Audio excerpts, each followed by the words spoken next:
Hi, I'm Eagle, and I want to ask you something. Do you want to experience a game full of violence against women, Asian stereotypes, and robots? Would you like to be tricked into watching a show called Pirates just so you can fend for your life against ninjas? Do you enjoy animal cruelty and always wanted to beat off a clown? Or maybe you'd like to see an offensive display of a homosexual man fighting you in the most flamboyant of ways. If that's your jam, boy do I got a game for you. I'm obviously kidding, but all jokes aside, today's video is about the fan game Streets of Rage 2 X, and this game is very silly. So please don't take any of it seriously, just turn your brains off and enjoy. Streets of Rage 2 X is a fan game made with the open BOR engine. It's sort of a remix of the second and the third game in the series. The game preserves old features and adds new ones and improves the two games in all aspects. Despite of all its 90s silliness, Streets of Rage 2 X is a great brawler, maybe even one of the best out there. But why is that? For one, there's the gameplay, the most important part of a beat-em-up. And I will start with the gameplay as my first point. Before you start the game proper, you can make a lot of options. In the extra menu, the game gives you lots of choices, especially with the difficulty. You can increase the difficulty, the amount of lives available to you, what loot, crates and barrels hold, ranging from only weapons, money or food, to a combination of all of them, and even whether or not the enemies go for the food in these containers to heal themselves. In the beginning of the game, you can decide whether you want to play the first stage of Streets of Rage 2 or 3 by choosing a path. You can also back out of that choice, which is convenient because you can run into a new zone on accident. This choice of paths is a recurring feature in this game, and one of its strongest aspects. At the end of the stage, you can decide whether you go to the next area from Streets of Rage 2 or the next area from Streets of Rage 3. The brilliant thing about that is that you can play purely one of the games, or you mix and match the stages from both titles, playing only the ones you like. In the character selection screen, you can choose between all 6 characters of the original games. You have Axel Stone and Blaze Fielding, who are regulars of the series and the easiest characters to play as a beginner. You also have the powerhouse Max Thunder from Streets of Rage 2, a character that is very slow but extremely powerful. Then you have the fast, rollerblading, baseball cap wearing 90s kid Skate Hunter from Streets of Rage 2, the cybernetically enhanced Dr. Gilbert Zen from Streets of Rage 3, and a character missing from 2 of the entries, but celebrating his return here, Adam Hunter. Even though Axel is the best character if you want to get the hang of the game, Adam is the best choice. He's fast and powerful, and his special moves just destroy the enemy. The game gives you a lot of moves, and all of them feel crunchy and impactful. You can juggle enemies and slam them against the walls or even each other to keep them in the air, but they can do the same onto you, so watch out.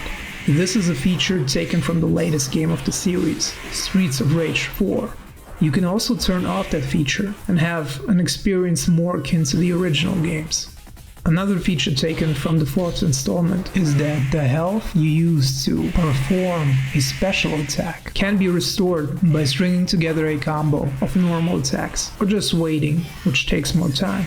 If the chain combo is interrupted by you receiving a hit, the health is permanently lost, adding a risk-reward system for advanced and aggressive players. The game also has a star system. If you succeed with your combos and do a lot of damage, you gather stars. A simple forward star move uses up 1 star, but if you want to unleash a devastating attack and cause a lot of damage, you use up all 3. For the more defensive players, you have the option of a dodge roll and a block. The dodge roll existed in the 3rd installment, but was improved in X. The block, however, is new, and both you and the enemy have a limited amount of attacks that can be blocked before the guard is broken. You also have an aerial recovery to land safely if you get thrown, and a recovery from being grabbed. You can even reverse grab if the enemy catches you. Another great addition is that your life bar is healed by a couple of points in the elevator stages when the lift goes up. Those levels were often very tough in the originals because they didn't offer too many health pickups. You would get 2 crates or barrels with pickups in them, and then you'd have to survive a very long gauntlet of enemies. After that, there would be a boss to fight. You don't have that problem here. After every wave of enemies, your health is restored by about 15 to 20%. In addition to these improvements, you also have a survival mode where you fight wave after wave of enemies trying to survive. And then there's Rebellion mode, where you play as one of the enemies or bosses and beat up stage after stage of baddies. In other words, the gameplay is nearly perfect. I have only one gripe with the game, and this is the fault of the genre itself. Even though beat-em-ups are one of my favorite genres, the genre has the problem of being highly repetitive, and these games tend to run out of steam sooner than later. There are methods to negate that, but they only delay the inevitable. Beat-em-ups should be short, sweet, and to the point. They also have to innovate as much as possible. The third entry does have a couple of interesting levels, but not enough variety, and so the concept becomes very stale very quickly. This, as I said, is a fault of the genre itself. Old brawlers had to be finished in one sitting.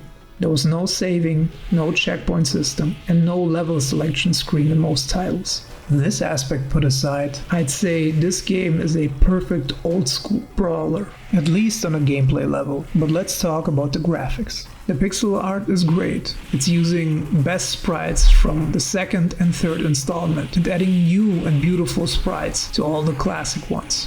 When choosing a character, you can select a primary color, giving them a personal touch, which is great for multiplayer. Most sprites are quite expressive, but there are a few dots here and there. This is because the game uses sprites from both titles, and Streets of Rage 2 is an older game. Some of the sprites only have 2 or 3 frames of animation, and it's pretty obvious.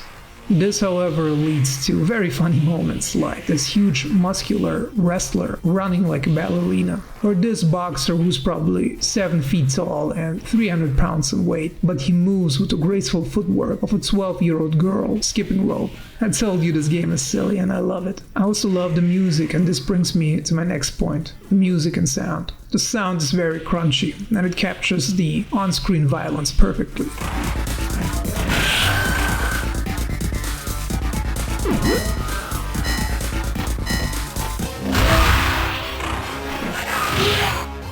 Screams of pain and shoutings of special moves, which you beat the poor bastards in your way senseless with. Old school 90s anime goofiness at its finest. The music is also very 90s. The composer is the legendary Yuzo Koshiro, and I believe he even admitted that the soundtrack was inspired by club music of that era. I myself hear a lot of Ace of Base inspiration in the music, and this is a plus in my book. In conclusion, Streets of Rage 2 X is a brilliant title and a must-play old-school brawler. I can wholeheartedly recommend this game. Being a fan game, it's free, and I put the download link in the description. Enjoy.